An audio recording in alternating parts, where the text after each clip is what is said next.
வணக்கம் மக்களே, welcome to the remain மாமா யூடியூப் சேனல். இன்றைக்கி என்ன பண்ணுறேன்னு பார்த்தீங்கன்னா, கார்டன் தான் கொஞ்சம் க்ளீன் பண்ணலாம் அப்படின்னு சொல்லி வந்தேன். ஒரு மாதமாக கார்டனை கவனிச்சு படவே இல்லை. இப்போ வேறு வீடு வேறு ஷிஃப்ட் ஆக போகிறோமா, ஸோ இதெல்லாம் கொஞ்சம் ரெடி பண்ணிவிட்டு ஷிஃப்ட் ஆகணுன்னா போய் அந்தந்த இடத்துல வைக்க ஈஸியாக இருக்கும் அப்படின்றதுக்காக தான் இன்றைக்கி க்ளீன் பண்ண வந்தேன். ஸோ இதில் சின்ன சின்ன டிப்ஸ் தருவேன், உங்களுக்கும் பிரயோஜனமாக இருக்கும். நீங்கள் செடி வளர்க்குறதுன்னா அதனால டிப்ஸை ஃபாலோ பண்ணிக்கோங்க.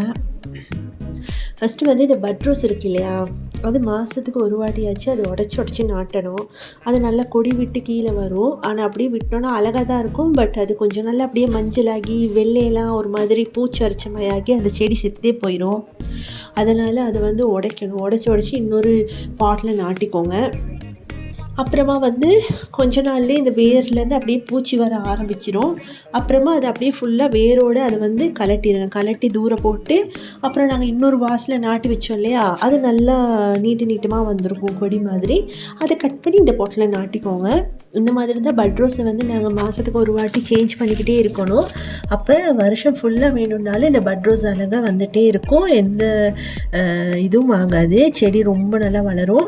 அதை நீங்கள் கவனிக்காமல் அப்படியே விட்டிங்கன்னு வச்சுக்கோங்களே, அப்படியே ஒரு மாதிரி மஞ்சளாகி வெள்ளை பூச்சி வந்து செடி ஃபுல்லாகவே செத்து போயிடும்.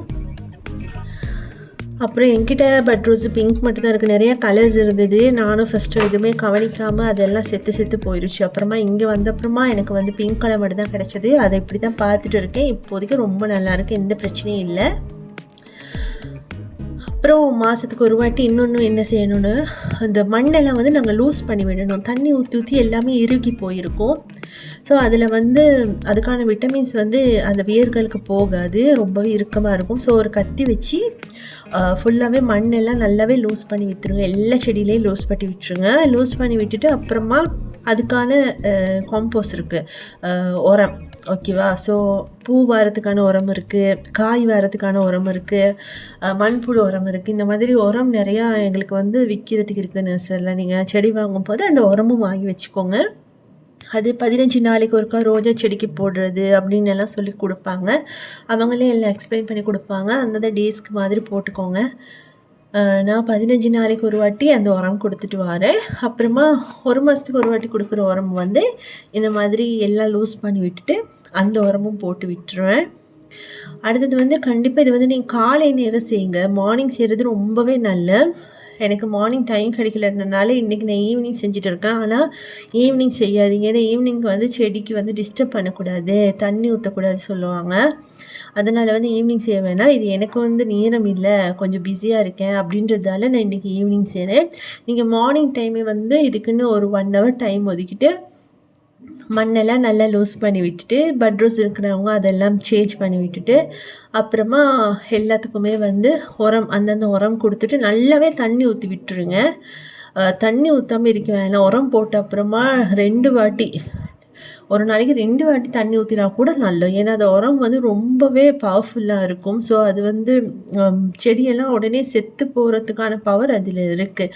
அதனால் நாங்கள் தண்ணி ஊற்றும் போது அதுக்கு தேவையான விட்டமின்ஸை வந்து செடி எடுத்துக்கிட்டு பேலன்ஸ் வெளியில் தள்ளிடும். அதனால் நல்லா தண்ணி ஊற்றுங்க. இல்லைன்னா மழை காலம், இப்போ எங்கள் அம்மாலாம் எப்படி செய்வாங்கன்னா, இப்போ நான் வந்து மேலே இதில் வச்சுருக்கேன், எங்கே பாட்டிக்கால வச்சுருக்கேன். ஸோ அங்கே வந்து மலை சாரலெல்லாம் படுறது ரொம்பவே கம்மி. இப்போ எங்கள் அம்மாலாம் பார்த்திங்கன்னா வீட்டு தோட்டம் வெளியில் ஃபுல்லாக வச்சுருக்காங்க. ஸோ மழை வந்தால் நல்லாவே மலையில் செடியெல்லாம் நனையும். ஸோ மழை வரும்போது அவங்க என்ன பண்ணுவாங்கன்னா, மழை காலத்தில் இந்த தேவையான உரமெல்லாம் போட்டு தான் பூச்செடி வளர்ப்பாங்க. ஸோ உரமெல்லாம் விட்ட அப்புறமே நல்ல இந்த மாதிரி பூவெல்லாம் பூக்க ஆரம்பிக்கும். ஸோ உங்களுக்கு இந்த டிப்ஸ் எல்லாம் பிடிச்சிருக்கும்னு நினைக்கிறேன். நீங்களும் கண்டிப்பாக இதெல்லாம் ட்ரை பண்ணி பாருங்கள். என்னோடய வீடியோ, என்னோடய சேனல் எல்லாம் பிடிச்சிருந்தா கண்டிப்பாக சேனல் லைக் பண்ணி சப்ஸ்கிரைப் பண்ணுங்கள். இது மாதிரி பயனுள்ள தகவலோடு உங்களை மறுபடியும் மீட் பண்ணுவாரே. அது வரைக்கும் நன்றி, வணக்கம்.